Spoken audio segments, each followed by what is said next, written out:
Hi, I'm joined by Laura Hartman, who has just been addressing the roundtable that we held this morning on healthcare. Thanks for having a few words with us, Laura.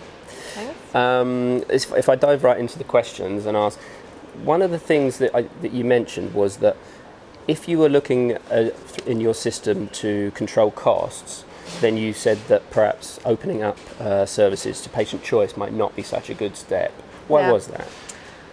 Well, I think an issue with healthcare services is that the demand easily is bigger than maybe the needs that we in a political process, if we have a publicly funded system, are willing to pay for. And the more you open up for the private demand, steering what is sort of consumed, the less you can handle the cost control. It easily becomes a very costly, heavy system. Okay. I mean, we heard as well, just right at the end from the Spanish, talking about the challenges with procurement as well, though. So it sounds like there's no... That's not an easy issue either. No, it isn't. So I guess one thing is to say is that opening up for competition is complicated, and it's not an easy issue, independent on how you do it. But if you want to really reach cost control, I'd say that procurement might still be a bit better way to handle it.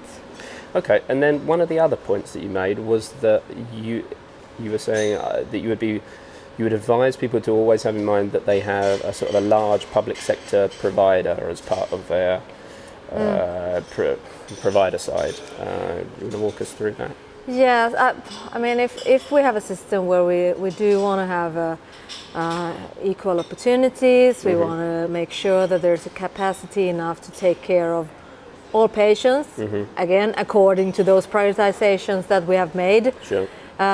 You must make sure that there is a provider operator for everybody. And if you only have private operators, they often have possibilities to have some kind of caps for how many patients they are willing or able to take. So some operator, we must make sure that there's some operator taking care of the one who doesn't get help from the private operators. Sure. This is really a big issue in Sweden within the schooling, where it's really the private schools have limits for how many pupils they want to take, and then you must make sure that... So the obligation is only on the state providers, not on the private providers? Basically it's easier to make this. Maybe you can find a solution where you sort of can force the private operators to always take new customers, new patients, but